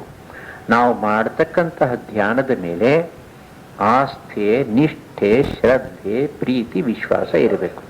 ಸುಮ್ಮನೆ ಕಾಟಾಚಾರಕ್ಕೆ ಮಾಡಿದ್ರೆ ಪ್ರಯೋಜನವಿಲ್ಲ. ಇದೊಂದು ಶಿಕ್ಷೆ ಅಂತ ತಿಳ್ಕೊಂಡು ಬಲವಂತವಾಗಿ ಮಾಡ್ಲಿಕ್ಕೆ ಹೋದರೆ ಯಾವ ಪ್ರಯೋಜನವೂ ಆಗೋದಿಲ್ಲ. ಹಾಗೆ ಮಾಡಿದ ಪಕ್ಷದಲ್ಲಿ ನಮ್ಮ ಸಾಧನೆಯು ಪರಿಪಕ್ವವಾಗಿ ಸಿದ್ಧಿಯ ಕಡೆಗೆ ನಮ್ಮನ್ನು ಕರ್ಕೊಂಡು ಹೋಗುತ್ತೆ. ಈ ಸಾಧನಾ ಪಥದಲ್ಲಿ, ಭಕ್ತಿ ಸಾಧನಾ ಮಾರ್ಗದಲ್ಲಿ ಪರಮಹಂಸರು ಹೇಳ್ತಾರೆ, ದೇವರ ಪೂಜೆಗೆ ಸ್ಥಾನ ಉಂಟು, ಅನಂತರ ಭಜನೆ, ಸಂಕೀರ್ತನೆ, ಆಮೇಲೆ ಶಾಸ್ತ್ರ ಗ್ರಂಥಗಳನ್ನು, ಮುಖ್ಯವಾಗಿ ಭಕ್ತಿಶಾಸ್ತ್ರಗಳ ಗ್ರಂಥಗಳನ್ನು ಓದಬೇಕು. ಭಕ್ತಿಶಾಸ್ತ್ರಾಣಿ ಮನನೀಯಾನಿ ಉದ್ಬೋಧಕ ಕರ್ಮಾಣಿ ಕರಣೀಯಾನಿ. ನಾರದ ಮಹರ್ಷಿಗಳು ಹೇಳ್ತಾರೆ, ಭಕ್ತಿಯನ್ನು ಹೆಚ್ಚಿಸ್ತಕ್ಕಂತಹ ಶಾಸ್ತ್ರಗಳನ್ನೇ ಓದಬೇಕು, ತರ್ಕಶಾಸ್ತ್ರಗಳನ್ನು ಓದಬಾರದು. ಅಷ್ಟೇ ಅಲ್ಲ, ಭಕ್ತಿಯನ್ನು ಹೆಚ್ಚಿಸ್ತಕ್ಕಂತಹ ಕರ್ಮಗಳನ್ನು ಮಾಡ್ತಾ ಹೋಗಬೇಕು. ಇದರ ಜೊತೆಗೆ ಸತ್ಸಂಗವನ್ನು ಮಾಡಬೇಕು. ಸತ್ಸಂಗದಿಂದ ನಮ್ಮ ಮನಸ್ಸಿನ ಮೇಲೆ ಅದ್ಭುತವಾದಂತಹ ಪರಿಣಾಮ ಉಂಟಾಗತ್ತೆ. ಸದ್ವಿಷಯಗಳನ್ನು ಕುರಿತು ಮಾತನಾಡಬೇಕು ಇತರ ಸಾಧಕರ ಜೊತೆಗೆ. ಆಮೇಲೆ ಆಗಾಗ್ಗೆ ಏಕಾಂತ ಸ್ಥಾನಗಳಿಗೆ ಹೋಗಿ ಸಾಧನೆಯನ್ನು ಮಾಡಬೇಕು, ತೀರ್ಥಯಾತ್ರೆಯನ್ನು ಮಾಡಬೇಕು. ಇದೆಲ್ಲವನ್ನು ಕೂಡ ಪರಮಹಂಸರು ವಚನವೇದದಲ್ಲಿ ಅಲ್ಲಲ್ಲಿ ಸೂಚಿಸಿದ್ದಾರೆ. ಆದರೆ ಅತ್ಯಂತ ಮುಖ್ಯವಾದ ಪ್ರಧಾನವಾದ ಸಾಧನೆ ಅಂತಂದರೆ ಗುರು ಹೇಳ್ಕೊಟ್ಟಿರ್ತಕ್ಕಂತಹ ಕ್ರಮದಲ್ಲಿ ಜಪವನ್ನು, ಧ್ಯಾನವನ್ನು ಮಾಡತಕ್ಕಂಥದ್ದು. ಅದನ್ನು ಬಿಡಲೇಬಾರದು. ಕೆಲವು ಸಲ ಸಾಧಕರು ಬರ್ತಾರೆ, ಅವರಿಗೆ ಒಬ್ಬ ಗುರು ಹತ್ರ ಮಂತ್ರ ದೀಕ್ಷೆ ತಗೊಂಡಿರ್ತಾರೆ, ಒಂದು 15 ನಿಮಿಷ ಮಾಡ್ತಾರೆ, 15 ದಿವಸ ಮಾಡಿರ್ತಾರೆ, ಸಾಕ್ಷಾತ್ಕಾರ ಆಗಿರಲ್ಲ ಪಾಪ. ಆಗ ಆ ಗುರುನ ಬಿಟ್ಬಿಟ್ಟು ಇನ್ನೊಬ್ಬ ಗುರುನ ಹುಡುಕ್ತಾ ಇರ್ತಾರೆ. ಮಂತ್ರ ದೀಕ್ಷೆಗೆ ನಮ್ಮಲ್ಲಿ ಬರೋರು ಅಪ್ಲಿಕೇಶನ್ ಬರೆಯುವಾಗ ಹಿಂದೆ ಯಾರಿಂದಲೋ ಒಂದು 2 ತಗೊಂಡಿರ್ತಾರೆ, 2 ಬಿಟ್ಟು 3ನೇವ್ರ ಹತ್ರ ಬಂದಿರ್ತಾರೆ. ಈಗ 3ನೇವ್ರನ್ನ ಬಿಟ್ಟು 4ನೇವ್ರ ಹತ್ರ ಯಾಕೆ ಹೋಗೋಲ್ಲ ಅನ್ನೋದು ಏನು ಗ್ಯಾರಂಟಿ ನಮಗೆ? ಒಬ್ಬ ಗುರುವನ್ನು ಬಿಡ್ತಕ್ಕಂಥ ಶಕ್ತಿ ಇರೋರು 10 ಗುರುಗಳನ್ನು ಬೇಕಾದರೂ ಬಿಟ್ಬಿಡ್ಬೋದು. ಅದು ಪ್ರಯೋಜನವಿಲ್ಲ. ಆಧ್ಯಾತ್ಮಿಕ ಜೀವನದಲ್ಲಿ ಒಬ್ಬ ಗುರು, ಒಂದು ಇಷ್ಟದೇವತೆ, ಒಂದು ಮಂತ್ರ, ಒಂದು ಸಾಧನಾ ಕ್ರಮವನ್ನು ಪಟ್ಟಾಗಿ ಹಿಡಿಬೇಕು ಸಾಕ್ಷಾತ್ಕಾರ ಆಗೋವರೆಗೆ. ಪರಮಹಂಸರು ಒಂದು ದೃಷ್ಟಾಂತವನ್ನು ಕೊಡ್ತಾರೆ. ಒಬ್ಬ ಮನುಷ್ಯ ನೀರು ಬೇಕು ಅಂತ ಹೇಳಿ ಬಾವಿ ಅಗಿಲಿಕ್ಕೆ ಶುರು ಮಾಡಿದ. ಒಂದು ಜಾಗದಲ್ಲಿ 8 ಅಡಿ ಆಗದ, ನೀರು ಬರಲಿಲ್ಲ, ಬಿಟ್ಟ. ಇನ್ನೊಂದು ಜಾಗದಲ್ಲಿ 10 ಅಡಿ ಆಗದ, ನೀರು ಬರಲಿಲ್ಲ, ಬಿಟ್ಟ. 3ನೇ ಜಾಗದಲ್ಲಿ 12 ಅಡಿ ಆಗದ, ನೀರು ಬರಲಿಲ್ಲ, ಬಿಟ್ಟ. 10, 8, 18, 12, 30 ಆಯ್ತಲ್ಲ. ಇದೇ ಜಾಗದಲ್ಲಿ ಅವನು 8 ಅಡಿ ಬದಲು 15 ಅಡಿ ಅಗ್ದಿದ್ರೆ ಇಲ್ಲೇ ಅವನಿಗೆ ನೀರು ಸಿಕ್ಕಿರೋದು. ಆದ್ದರಿಂದ ಹಾಗೆ ಪದೇ ಪದೇ ಸಾಧನಾ ಪಥವನ್ನು ಬದಲಾಯಿಸಬಾರದು ಅಂತ ಹೇಳ್ತಾರೆ. ಇನ್ನೊಂದು ಸಮಸ್ಯೆ ಬರುತ್ತೆ ಆಧ್ಯಾತ್ಮಿಕ ಜೀವನದಲ್ಲಿ. ನಮ್ಮ ಮನಸ್ಸಿನಲ್ಲಿ ಅನೇಕ ಸಮಸ್ಯೆಗಳು ಎದ್ದಾಗ ನಾವು ಅದ್ರ ಜೊತೆ ಹೋರಾಡಬೇಕಾಗಿ ಬರುತ್ತೆ. ಕಷ್ಟ ಬಂದಾಗ ನಾವು ಎರಡು ಮಾರ್ಗಗಳನ್ನು ಅನುಸರಿಸ್ತೀವಿ. ಒಂದು ಫ್ಲೈಟ್, ಇನ್ನೊಂದು ಫೈಟ್. ಓಡಿ ಹೋಗ್ಲಿಕ್ಕೆ ಅವಕಾಶ ಇದ್ರೆ ಓಡಿ ಹೋಗ್ತೀವಿ. ನಮ್ಮ ಶಕ್ತಿ ಕಡಿಮೆಯಾಗಿದ್ದು ಶತ್ರುವಿನ ಶಕ್ತಿ ಹೆಚ್ಚಾಗಿದ್ರೆ ಓಡಿ ಹೋಗ್ತೀವಿ. ನಮ್ಮ ಶಕ್ತಿ ಹೆಚ್ಚಾಗಿದ್ದು ಶತ್ರುವಿನ ಶಕ್ತಿ ಕಡಿಮೆಯಾಗಿದ್ದು ಉಪಾಯವಿಲ್ಲದೆ ಹೋದ ಪಕ್ಷದಲ್ಲಿ ನಿಂತ್ಕೊಂಡು ಹೋರಾಡ್ತೀವಿ. ಆಧ್ಯಾತ್ಮಿಕ ಜೀವನದಲ್ಲಿ ನಾವು ಮಾಡಬೇಕಾಗಿರ್ತಕ್ಕಂಥ ಹೋರಾಟ ನಮ್ಮ ಮನಸ್ಸಿನ ಜೊತೆಗೆ. ನಮ್ಮ ಮನಸ್ಸನ್ನು ಬಿಟ್ಟು ನಾವು ಓಡಿ ಹೋಗ್ಲಿಕ್ಕೆ ಸಾಧ್ಯವೇ ಇಲ್ಲ, ಫ್ಲೈಟ್ ಸಾಧ್ಯವಿಲ್ಲ. ಆದ್ರಿಂದ ಫೈಟ್ ಮಾಡಲೇಬೇಕು. ಹೇಗೆ ಮಾಡೋದು? ಮಾಂ ಅನುಸ್ಮರ ಯುದ್ಧಚ. ಕೃಷ್ಣ ಹೇಳ್ತಾನೆ ಗೀತೆಯಲ್ಲಿ, ಯುದ್ಧ ಮಾಡು, ಆದರೆ ನನ್ನನ್ನು ನೆನೆಸ್ಕೊಂಡು ಯುದ್ಧ ಮಾಡು. ಪರಮಾತ್ಮನನ್ನು ನೆನೆಸ್ಕೊಂಡ್ರೆ, ಪ್ರಾರ್ಥನೆಯನ್ನು ಮಾಡ್ಕೋತಾ ಇದ್ರೆ, ಅದರ ಫಲವಾಗಿ ಅವನ ಅನುಗ್ರಹದಿಂದ ನಮಗೆ ಅಪಾರವಾದಂತಹ ಶಕ್ತಿ ಸಿಗುತ್ತೆ, ವಿಶ್ವಾಸ, ನಂಬಿಕೆ, ಆತ್ಮವಿಶ್ವಾಸ ಬರುತ್ತೆ. ತನ್ಮೂಲಕ ನಾವು ಈ ಸಮಸ್ಯೆಗಳನ್ನು ಖಂಡಿತವಾಗಿಯೂ ಕೂಡ ಎದುರಿಸಬಹುದು. ಪರಮಹಂಸರು ಹೇಳ್ತಾರೆ, ನೀವು ಈ ಪ್ರಪಂಚವನ್ನು ತ್ಯಾಗ ಮಾಡಬೇಕಾಗಿಲ್ಲ. ಪ್ರಪಂಚದಲ್ಲಿ ಇದ್ದುಕೊಂಡೇ ಆಧ್ಯಾತ್ಮಿಕ ಜೀವನವನ್ನು ಕೈಗೊಳ್ಳಬಹುದು, ಸಾಧನೆಯನ್ನು ಮಾಡಬಹುದು. ಗೃಹಸ್ಥರು ಕೋಟೆಯಲ್ಲಿ ಇದ್ದು ಯುದ್ಧ ಮಾಡಿದ ಹಾಗೆ ಒಳಗಡೆ ಇದ್ಕೊಂಡು ಸಾಧನೆಯನ್ನು ಮಾಡಬಹುದು ಅನ್ನೋ ದೃಷ್ಟಾಂತವನ್ನು ಕೊಡ್ತಾರೆ. ದೋಣಿ ನೀರಿನಲ್ಲಿ ಇರಬೇಕು, ಇರುತ್ತೆ, ಆದರೆ ನೀರು ದೋಣಿಯಲ್ಲಿ ಇರಬಾರದು, ಇದ್ರೆ ಮುಳುಗಿ ಹೋಗುತ್ತೆ. ಹಾಗೆ ನೀವು ಪ್ರಪಂಚದಲ್ಲಿ ಇರಿ, ಆದರೆ ಪ್ರಾಪಂಚಿಕತೆಯನ್ನು ಮನಸ್ಸಿಗೆ ಅಂಟಿಸ್ಕೋಬೇಡಿ. ಅಲ್ಲಿದೆ ನಮ್ಮನೆ, ಇಲ್ಲಿ ಬಂದೆ ಸುಮ್ಮನೆ. ಪುರಂದರದಾಸರು ಹೇಳೋ ಹಾಗೆ, ಅಥವಾ ಪರಮಹಂಸರು ಇನ್ನೊಂದು ದೃಷ್ಟಾಂತ ಹೇಳುವ ಹಾಗಿದ್ರೆ, ಮನೆಯಲ್ಲಿ ದಾಸಿ ಕೆಲಸ ಮಾಡ್ತಾ ಇದ್ದಾಳೆ ಯಜಮಾನನ ಮನೆಯಲ್ಲಿ. ಅಲ್ಲಿಯ ಮಕ್ಕಳನ್ನೆಲ್ಲ ತನ್ನ ಮಕ್ಕಳ ಹಾಗೆಯೇ ಕರೆದು ಪ್ರೀತಿಯಿಂದ ನೋಡ್ಕೋತಾಳೆ. ಆದರೆ ಅವಳ ಹೃದಯದಲ್ಲಿ ಅವಳಿಗೆ ಗೊತ್ತು, ಇವರು ಯಾರು ನನ್ನ ಮಕ್ಕಳೆಲ್ಲ, ನನ್ನ ಮಕ್ಕಳೆಲ್ಲ ಹಳ್ಳಿಯಲ್ಲಿದ್ದಾರೆ. ಹಾಗೆ ಈ ಲೋಕದಲ್ಲಿ ಇದ್ರೂ ಕೂಡ, ಹೆಂಡತಿ ಮಕ್ಕಳು ಸಂಸಾರವನ್ನು ನಡೆಸ್ತಾ ಇದ್ರು ಕೂಡ, ಇವ್ರು ಯಾರು ನನಗೆ ಸೇರಿದವರಲ್ಲ ಅನ್ನೋ ಭಾವನೆ ಮನಸ್ಸಿನಲ್ಲಿ ಇರಬೇಕು. ಮಾಡುವ ಕರ್ತವ್ಯವನ್ನು ಮಾಡಬೇಕು, ಕರ್ತವ್ಯ ಲೋಪ ಆಗಬಾರದು. ಆದರೆ ಒಳಗಡೆಯಿಂದ ಯಾವುದಕ್ಕೂ ಅಂಟ್ಕೋಬಾರ್ದು, ಬಹಳ ಮುಖ್ಯ. ನೋಡಿ, ನಾವು ಈ ಜಗತ್ತಿಗೆ ಬರುವಾಗ ಈ ದೇಹ ತರ್ತೇವೆ, ಹೋಗುವಾಗ ಇದನ್ನು ಬಿಟ್ಬಿಟ್ಟು ಹೋಗ್ತೇವೆ. ಯಾವುದನ್ನು ನಾವು ನಮ್ಮ ಜೊತೆಗೆ ಕರ್ಮವಶದಿಂದ ತರ್ತಾ ಇದ್ವೋ, ತಂದಿದ್ದೀವೋ, ಅದನ್ನೇ ಬಿಟ್ಟು ಹೋಗ್ಬೇಕು ಅಂತಂದ ಮೇಲೆ ಈ ಲೋಕದಲ್ಲಿರ್ತಕ್ಕಂಥ ಇತರ ವಸ್ತುಗಳ ಮೇಲೆ ವ್ಯಾಮೋಹವನ್ನು ಮಾಡಿಕೊಂಡು ಅದಕ್ಕೆ ಯಾಕೆ ಅಂಟ್ಕೋಬೇಕು ನಾವು? ಆದ್ದರಿಂದ ಪರಮಹಂಸರು ಹೇಳ್ತಾರೆ, ಪ್ರಾಪಂಚಿಕತೆಯನ್ನು ಮನಸ್ಸಿಗೆ ಅಂಟಿಸ್ಕೊಳ್ಬೇಡಿ. ಪ್ರತಿಯೊಂದು ಕೂಡ ಭಗವಂತನಿಗೆ ಸೇರಿದ್ದು ಅನ್ನೋ ಭಾವನೆ ಮನಸ್ಸಿನಲ್ಲಿರಲಿ. ಈಶಾವಾಸ್ಯಂ ಇದಂ ಸರ್ವಂ ಯತ್ಕಿಂಚ ಜಗತ್ಯಾಂ ಜಗತ್. ಇದರ ಜೊತೆಗೆ ಅವರು ಸಿದ್ಧಿಗಳ ಬಗ್ಗೆ ಒಂದು ಎಚ್ಚರಿಕೆಯನ್ನು ಕೊಡ್ತಾರೆ. ಕ್ಷುಲ್ಲಕ ಸಿದ್ಧಿಗಳಿಗೆ ಮನಸ್ಸನ್ನು ಕೊಡಬೇಡಿ. ಆಧ್ಯಾತ್ಮಿಕ ಮಾರ್ಗದಲ್ಲಿ, ಜೀವನದಲ್ಲಿ ಮನಸ್ಸು ಶುದ್ಧವಾದ ಹಾಗೆಲ್ಲ ಮನಸ್ಸಿನ ಒಳಗಡೆಯಿಂದ ಕೆಲವು ವಿಶೇಷ ಶಕ್ತಿಗಳು ಮೂಡಿ ಬರುತ್ತವೆ, ಆದರೆ ಅವುಗಳಿಗೆ ಲಕ್ಷ್ಯವನ್ನು ಕೊಡಬೇಡಿ. ಒಂದು ಕಥೆಯನ್ನು ಹೇಳ್ತಾರೆ. ಅವರ ಹತ್ರ ಒಬ್ಬ ಶಿಷ್ಯ ಇದ್ದ, ಒಬ್ಬ ಗುರುವಿನ ಹತ್ರ ಸಿದ್ಧಿಗಳು ಬೇಕು ಅಂತ ಗುರುವನ್ನು ಕೇಳಿದ. ಗುರು ಒಪ್ಪಲಿಲ್ಲ. ಕೊನೆಗೆ ಆ ಶಿಷ್ಯ ಅವರನ್ನು ಬಿಟ್ಬಿಟ್ಟು ಹೋದ. 12 ವರ್ಷಗಳು ಬೇರೆ ಇನ್ನೊಬ್ಬ ಗುರುವಿನ ಹತ್ರ ಬಹಳ ಹಠಯೋಗವನ್ನು ಅಭ್ಯಾಸ ಮಾಡಿ ನೀರಿನ ಮೇಲೆ ನಡೀತಕ್ಕಂಥ ಒಂದು ಸಿದ್ಧಿಯನ್ನು ಪಡ್ಕೊಂಡು ಮತ್ತೆ ವಾಪಸ್ ಬಂದಂತೆ. ನಾನು ನೀರಿನ ಮೇಲೆ ನಡೀತೀನಿ ಅಂತ ಹೇಳಿದಂತೆ ಊರಿನ ಜನಗಳೆಲ್ಲ ಸೇರಿದ್ರಂತೆ ನದಿ ಪಕ್ಕದಲ್ಲಿ. ಸರಿ, ನದಿ ಮೇಲೆ ಆರಾಮಾಗಿ ನಡ್ಕೊಂಡು ಹೋದ. ಆ ಹಳೆ ಗುರು ಕೂಡ ಅಲ್ಲಿಯೇ ಇದ್ದಂತೆ ಆ ಗುಂಪಿನಲ್ಲಿ. ಆತ ಒಂದು ದೋಣಿಯನ್ನು ತೆಗೆದುಕೊಂಡು ಅವನಿಗೆ ಒಂದಾಣೆ ಕೊಟ್ಟು ದೋಣಿಯಲ್ಲಿ ಈ ಕಡೆಯಿಂದ ಆ ಕಡೆಗೆ ದಾಟದ್ನಂತೆ. ಹೋಗಿ ಹೇಳಿದಂತಪ್ಪ, ಬಹಳ ಅದ್ಭುತವಾದಂಥ ಸಿದ್ಧಿ ನಿಂದು. ಎಷ್ಟು ವರ್ಷ ಕಷ್ಟಪಟ್ಟೆ, ಎಷ್ಟು ಸಾಧನೆ ಮಾಡಿದೆ? 12 ವರ್ಷಗಳ ಕಾಲ ಸಾಧನೆ ಮಾಡಿದ್ದೀನಿ. ಆಗ ಗುರು ಹೇಳಿದಂತೆ, ಹಳೆ ಗುರು, ನೀನು 12 ವರ್ಷಗಳಲ್ಲಿ ಏನನ್ನ ಪಡ್ಕೊಂಡಿದೆಯೋ ಅದು ನಾನು ಒಂದಾಣೆಯಿಂದ 10 ನಿಮಿಷದಲ್ಲಿ ಪಡ್ಕೊಂಡೆ ಅಂತ. ಅದು ಸಿದ್ಧಿ ಬೆಲೆ ಇಷ್ಟೇನೆ. ಅದರಿಂದ ಕ್ಷುಲ್ಲಕ ಸಿದ್ಧಿಗಳಿಗೆ ಮನಸ್ಸನ್ನು ಕೊಡಬೇಡಿ. ಅವರಲ್ಲಿ ಬರ್ತಕ್ಕಂತಹ ಭಕ್ತರು ಕೆಲವು ಸಲ ಕೇಳೋರು, ನಾವು ಈ ಲೋಕದಲ್ಲಿ ವಾಸ ಮಾಡ್ತಾ ಇರ್ತಕ್ಕಂತಹ ಸಂಸಾರದ ಜಂಜಾಟದಲ್ಲಿ ಸಿಕ್ಕಾಕೊಂಡಿರ್ತಕ್ಕಂತಹ ಗೃಹಸ್ಥರು, ನಮಗೇನಾದರೂ ದಾರಿ ಇದೆಯೇ, ಶಾರ್ಟ್ ಕಟ್ ಇದೆಯೇ, ಬಹಳ ಬೇಗ ಪರಮಾತ್ಮನನ್ನು ಪಡ್ಕೊಳ್ತಕ್ಕಂಥ ಆಧ್ಯಾತ್ಮಿಕ ಜೀವನದ ಮಾರ್ಗ ಇದೆಯೇ? ಅದಕ್ಕೆ ಪರಮಹಂಸರು ಇದೆ ಅಂತ ಹೇಳಿ ವ್ಯಾಕುಲತೆ ಎಂಬತಕ್ಕಂಥ ಶಬ್ದವನ್ನು ಉಪಯೋಗಿಸಿ ವಿವರಿಸ್ತಾ ಇದ್ರು. ಅತ್ಯಂತ ವ್ಯಾಕುಲ ಚಿತ್ತರಾಗಿ ಒಳಗಡೆಯಿಂದ ನಾವು ಪರಮಾತ್ಮನಿಗಾಗಿ ಕಣ್ಣೀರನ್ನು ಸುರಿಸಿದ ಪಕ್ಷದಲ್ಲಿ ಖಂಡಿತವಾಗಿಯೂ ಕೂಡ ಹೃದಯ ಶುದ್ಧವಾಗುತ್ತೆ, ಪರಮಾತ್ಮನ ಅನುಗ್ರಹ ನಮಗೆ ಸಿಕ್ಕತ್ತೆ ಅಂತ ಹೇಳ್ತಾ ಇದ್ರು. ಇದು ಆಧ್ಯಾತ್ಮಿಕ ಜೀವನದ ಒಂದು ಸ್ಥೂಲ ರೂಪ. ಕಡೆಯದಾಗಿ ಒಂದು 5 ನಿಮಿಷಗಳಲ್ಲಿ ಧ್ಯಾನ ಮಾಡತಕ್ಕಂತಹ ಕ್ರಮವನ್ನು ಹೇಳ್ತೇನೆ.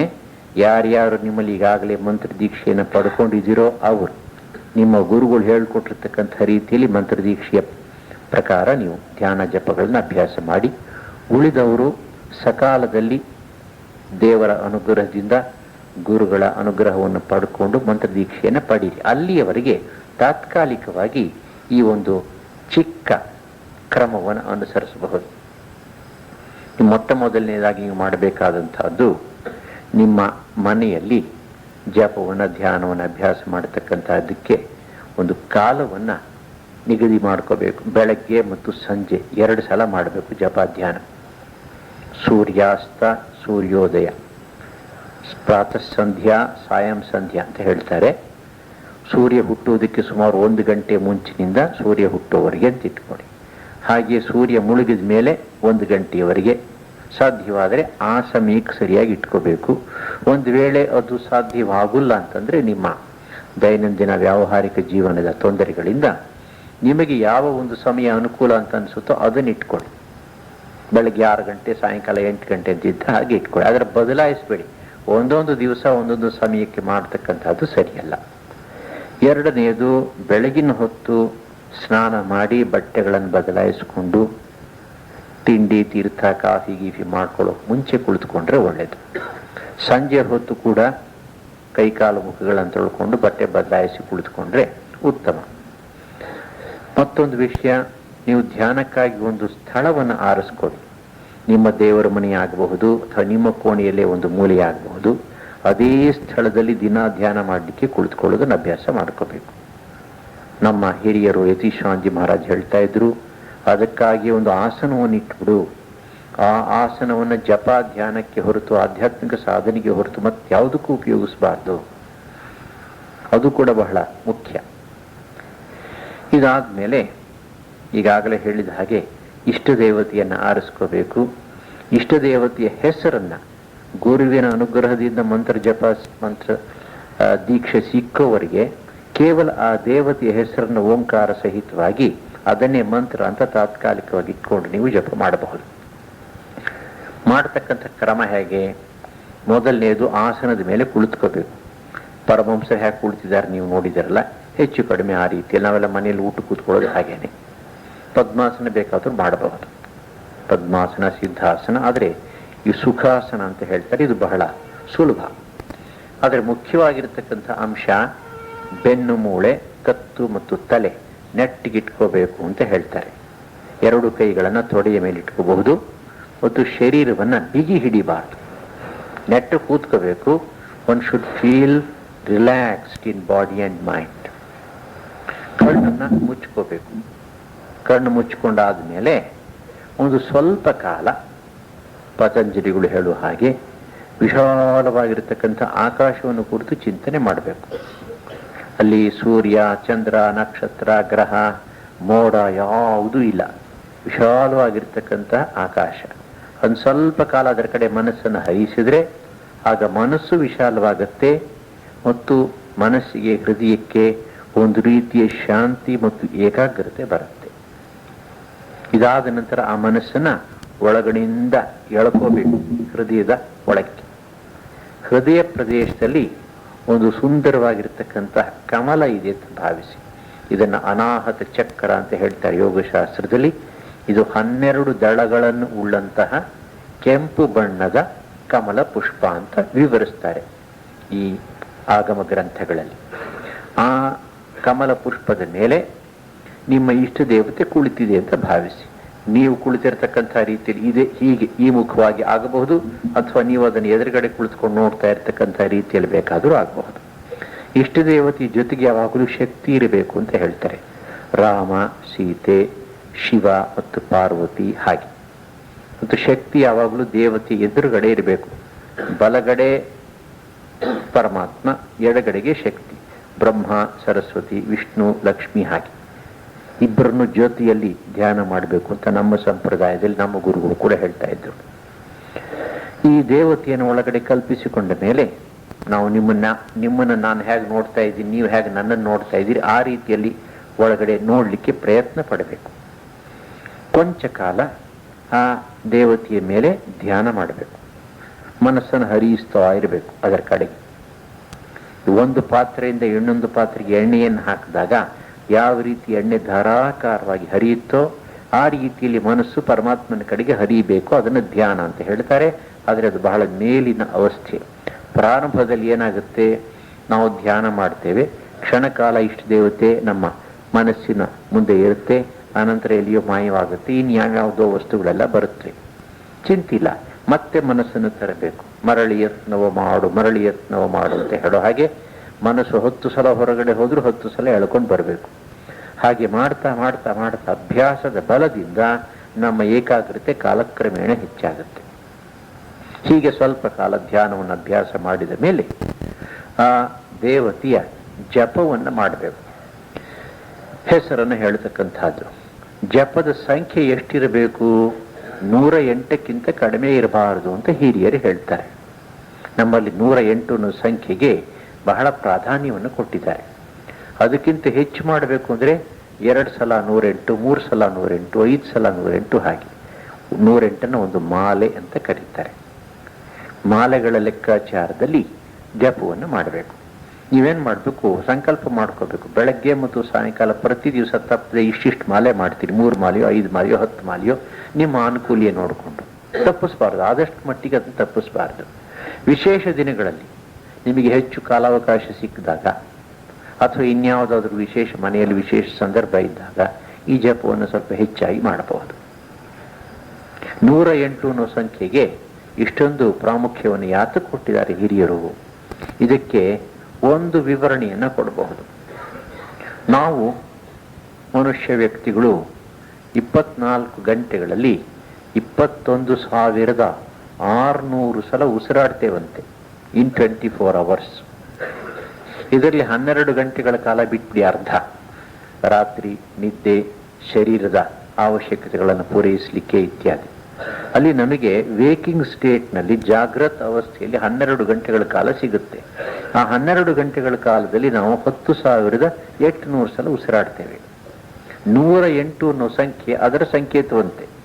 ಅಂದರೆ ಜಾಗೃತ ಅವಸ್ಥೆಯಲ್ಲಿ ಪ್ರತಿ ಕ್ಷಣವೂ ಕೂಡ, ಪ್ರತಿಯೊಂದು ಉಸಿರಿಗೂ ಕೂಡ ಭಗವಂತನ ನಾಮದ ಜಪ ಸ್ಮರಣೆ ನಡೀತಾ ಇರಬೇಕು. ಸೋಹಂ ಹಂಸ, ಸೋಹಂ ಹಂಸ, ಇದನ್ನು ಅಜಪ ಜಪ ಅಂತ ಕರೀತಾರೆ. ಹಾಗೆ 108 ಅನ್ನೋ ಸಂಖ್ಯೆಯ ಸಾಂಕೇತಿಕ ಅರ್ಥ ಕಾಲಕ್ರಮೇಣ ಈ 108 10,800 ಆಗಿ ಉಸಿರಿನಲ್ಲಿ ಪ್ರತಿಯೊಂದು ಉಸಿರಿಗೂ ಕೂಡ ಪರಮಾತ್ಮನ ಹೆಸರನ್ನು ಸದಾ ಜಪಿಸ್ತಾ ಇರಬೇಕು. ಹೀಗೆ ಜಪವನ್ನು ಮಾಡಿ ಆದಮೇಲೆ ಮನಸ್ಸಿನಲ್ಲೇನೆ ಪೂಜೆಯನ್ನು ಮಾಡಬಹುದು. ಮಾನಸಿಕ ಪೂಜೆ. ಮಾನಸಿಕ ಪೂಜೆಯಲ್ಲಿ ಕೇವಲ 5 ಅಂಶಗಳನ್ನು ಕೊಟ್ಟರೂ ಸಾಕಾಗುತ್ತೆ. ಗಂಧ, ಪುಷ್ಪ, ಧೂಪ, ದೀಪ, ನೈವೇದ್ಯ ಅಂತ ಹೇಳ್ತಾರೆ. ಚಿಕ್ಕ ಪೂಜೆ ನಮ್ಮ ಆಶ್ರಮದಿಂದ ಪ್ರಕಟಿತವಾಗಿದೆ. ಶ್ರೀರಾಮಕೃಷ್ಣ ಪೂಜಾ ಪದ್ಧತಿ. ಬೇಕಾದವರನ್ನು ತೆಗೆದುಕೊಂಡು ನೋಡಿದ್ರೆ ಅದರಲ್ಲಿ ವಿವರಗಳುಂಟು. ಕೇವಲ 5 ಅಂಶಗಳ ಪೂಜೆ: ಗಂಧ, ಪುಷ್ಪ, ಧೂಪ, ದೀಪ, ನೈವೇದ್ಯ. ದೇವತೆಗೆ ನಾವು ಸಮರ್ಪಿಸ್ತಾ ಇರುವ ಹಾಗೆ ಮನಸ್ಸಿನಲ್ಲಿ ದೇವತೆ ಅದನ್ನು ಪ್ರೀತಿಯಿಂದ, ವಿಶ್ವಾಸದಿಂದ, ಅನುಕಂಪೆಯಿಂದ ಸ್ವೀಕರಿಸ್ತಾ ಇರುವ ಹಾಗೆ ಮಾಡಬೇಕು. ಇದಾದ ಮೇಲೆ 2 ಕೈಗಳಲ್ಲಿ ಹೂವು, ತುಳಸಿ, ಬಿಲ್ಪತ್ರೆ, ಗರಿಕೆ ಎಲ್ಲವನ್ನು ತುಂಬಿಸ್ಕೊಂಡು ಮನಸ್ಸಿನಲ್ಲೇನೆ ಪರಮಾತ್ಮನ ಇಷ್ಟ ದೇವತೆಯ ಪಾದಾರವಿಂದಕ್ಕೆ ಸಮರ್ಪಿಸಬೇಕು. ಆಗ ಮನಸ್ಸಿನಲ್ಲಿ ನನಗೆ ಈ ಜಪಾಧ್ಯಾನಗಳ ಫಲವೂ ಕೂಡ ಬೇಕಿಲ್ಲ, ಅದನ್ನು ಕೂಡ ಸಮರ್ಪಿಸ್ತಾ ಇದ್ದಾನೆ. ಇದೇನೆ ಒಂದು ವಿಷಯವನ್ನು ಮರೆತೆ. ಪ್ರಾರಂಭದಲ್ಲಿ ಧ್ಯಾನವನ್ನು ಮಾಡುವುದಕ್ಕೆ ಮುಂಚೆ ಆಕಾಶ ತತ್ವವನ್ನು ಕುರಿತು ಚಿಂತನೆ ಮಾಡಿದ ಮೇಲೆ ಮನಸ್ಸನ್ನು ಒಳಗಡೆ ಎಳ್ಕೊಂಡು ಇಷ್ಟ ದೇವತೆಯನ್ನ ಒಳಗಡೆ ಕಲ್ಪಿಸಿಕೊಂಡಾದ ಮೇಲೆ ಧ್ಯಾನ ಮಾಡುವುದಕ್ಕೆ ಮುಂಚೆ ಪ್ರಾರ್ಥನೆ ಮಾಡ್ಕೋಬೇಕು. ಆ ಪ್ರಾರ್ಥನೆಯಲ್ಲಿ ಸಕಲ ಸದ್ಗುಣಗಳಿಗಾಗಿ ಪ್ರಾರ್ಥನೆ ಮಾಡ್ಕೋಬೇಕು. ಭಗವದ್ಗೀತೆಯಲ್ಲಿ ಇದನ್ನ 16ನೇ ಅಧ್ಯಾಯದಲ್ಲಿ ವಿವರಿಸ್ತಾನೆ ಪರಮಾತ್ಮ. ಇದನ್ನು ದೈವೀ ಸಂಪತ್, ದೈವಾಸುರ ಸಂಪತ್ ವಿಭಾಗ ಯೋಗ ಅಂತ ದೈವೀ ಸಂಪತ್ತುಗಳ ಗುಣಗಳನ್ನು, ಜ್ಞಾನ, ವೈರಾಗ್ಯ, ಭಕ್ತಿ, ಶ್ರದ್ಧೆ ಇತ್ಯಾದಿ ಗುಣಗಳಿಗಾಗಿ ನಾವು ಪ್ರಾರ್ಥಿಸ್ಕೋಬೇಕು. ಅದರ ಜೊತೆಗೆ ಎಷ್ಟೋ ಸಲ ಸಂಸಾರದಲ್ಲಿ ಅನೇಕ ರೀತಿಯ ಸಮಸ್ಯೆಗಳು ಬರುತ್ತೆ, ಮನಸ್ಸು ಅದರಿಂದ ಕದರಿ ಹೋಗುತ್ತೆ. ಅಂತಹ ಸಮಯದಲ್ಲಿ ಆ ಸಮಸ್ಯೆಗಳ ಪರಿಹಾರಕ್ಕಾಗಿ ತಾತ್ಕಾಲಿಕವಾಗಿ ಪರಮಾತ್ಮನಲ್ಲಿ ಪ್ರಾರ್ಥನೆ ಮಾಡಿಕೊಂಡ್ರೆ ತಪ್ಪೇನು ಇಲ್ಲ, ಆದರೆ ಅದು ಪ್ರಧಾನವಾಗಬಾರದು. ಹೀಗೆ ಜಪ ಧ್ಯಾನಾದಿಗಳನ್ನೆಲ್ಲ ಮುಗಿಸಿ ಸಮರ್ಪಣೆ ಮಾಡಿದ ಮೇಲೆ ಆಸನದಿಂದ ಕೂಡಲೇ ಏಳಬಾರದು ಅಂತ ಹಿರಿಯರು ಹೇಳ್ತಾರೆ. ಮನಸ್ಸು ಯಾವುದೋ ಒಂದು ಸ್ಥಿಮಿತಕ್ಕೆ ಬಂದಿರುತ್ತೆ, ಒಂದು ರೀತಿಯ ಶಾಂತಿಯನ್ನ ಸುಖವನ್ನು ಅನುಭವಿಸ್ತಾ ಇರುತ್ತೆ. ತಕ್ಷಣ ಎದ್ದು ಮನೆಗೆಲಸಗಳಿಗೆ ಹೋದರೆ ಅದು ಮನಸ್ಸು ಕದಡಿ ಹೋಗುತ್ತೆ, ಒಳ್ಳೇದಲ್ಲ. ಆದ್ದರಿಂದ ಆಸನದಿಂದ ಏಳದೆ ಕಣ್ಣು ಬಿಟ್ಟು ಪಕ್ಕದಲ್ಲಿ ಪುಸ್ತಕ ಇಟ್ಕೋಬೇಕು. ಭಗವದ್ಗೀತೆನೋ ವಿಷ್ಣು ಸಹಸ್ರನಾಮ ಯಾವುದೋ ಸ್ತೋತ್ರ ಪಾಠಗಳ ಪುಸ್ತಕ ಇಟ್ಕೊಂಡು ಸ್ವಲ್ಪ ಕಾಲ ಸ್ತೋತ್ರ ಪಾಠವನ್ನು ಮಾಡಬಹುದು. ಅಥವಾ ಅಧ್ಯಾತ್ಮಕ್ಕೆ ಸಂಬಂಧಪಟ್ಟಂತಹ ಗ್ರಂಥಗಳನ್ನು ಇಟ್ಕೊಂಡು ಓದ್ಬೋದು. ಬ್ರಹ್ಮಾನಂದ ವಚನ ಸುಧೆ ಅಥವಾ ಶ್ರೀರಾಮಕೃಷ್ಣ ಪರಮಹಂಸರ ಉಪದೇಶಾಮೃತ ಅಥವಾ ವಚನ ವೇದ ಯಾವುದಾದ್ರೂ ಒಂದು ಗ್ರಂಥವನ್ನು ಇಟ್ಕೊಂಡು ಒಂದು 3-4 ಪುಟಗಳನ್ನು ನಿಧಾನ ಓದೋದು, ಸ್ತೋತ್ರಗಳನ್ನು ಹೇಳೋದು. ಇದು ಮಾಡಿದ ಮೇಲೆ ಎದ್ದು ನಿಮ್ಮ ದೈನಂದಿನ ಕಾರ್ಯಗಳಿಗೆ ಹೊರಡಬಹುದು. ಇದು ಸಂಕ್ಷಿಪ್ತವಾಗಿ ಧ್ಯಾನವನ್ನು ಮಾಡತಕ್ಕಂತಹ ಕ್ರಮ.